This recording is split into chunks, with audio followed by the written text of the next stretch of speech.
இன்னைக்கு ரீசன்ட் டேஸ்ல நமக்கு ஒரு பரிச்சயமான வார்த்தை என்னன்னா மேனிஃபெஸ்டேஷன் அப்படின்னு சொல்றாங்க. மேனிஃபெஸ்டேஷன் அப்படிங்கிறது எதுவுமே கிடையாது.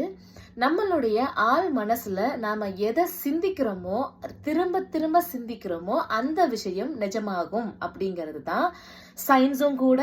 இது அந்த காலத்துல நம்ம முன்னோர்களும் சொல்லியிருக்காங்க. எண்ணம் போல் வாழ்க்கை. நம்மளுடைய எண்ணம் எப்படி இருக்கோ அப்படிதான் நம்ம வாழ்க்கை இருக்கும்.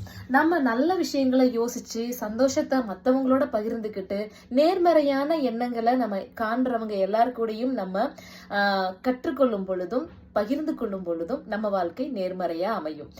இல்ல எதை பார்த்தாலும் அதுல என்ன குறை இருக்குன்னு நான் பார்ப்பேன் அப்படின்ற மனநிலையில இருக்கிறவங்களா இருந்தாங்க அப்படின்னா அந்த வாழ்க்கையில நிறைய தோல்விகளும் நிறைய சறுக்கல்களும் சில இடங்கள்ல மன உளைச்சல்களுமே மிஞ்சி இருக்கும்.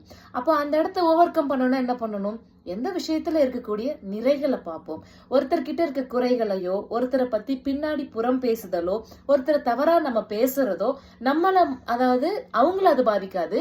உங்களுடைய self health and self evolution, உங்களுடைய சுய வளர்ச்சியை தான் அது பாதிக்கும். அதை மனசுல வச்சுக்கிட்டாவே நம்ம யாரையுமே எப்பவுமே தவறான கண்ணோட்டத்துல பார்க்க மாட்டோம். அவங்க கிட்ட இருக்க தவறுகளை நாம சரி பண்ணிக்கிறதுக்கு எடுத்து சொல்லுவது அப்படிங்கிறது அந்த அந்த இடத்துல இருக்கிறவங்க தான் செய்யணும். மற்றவங்க எல்லாரும் செய்ய வேண்டாம். அந்த மாதிரி நமக்கு அருகில் இருக்கவங்க, நம்மளோட ஃப்ரெண்டோ இல்ல நம்மளுடைய உறவினர்களோ, அதுவும் சொல்ல வேண்டிய நேரத்துல தான் சொல்ல முடியும். எல்லா நேரத்திலயும் எல்லா அறிவுரைகளும் எல்லாராலும் ஏற்றுக்கொள்ளப்பட மாட்டாது.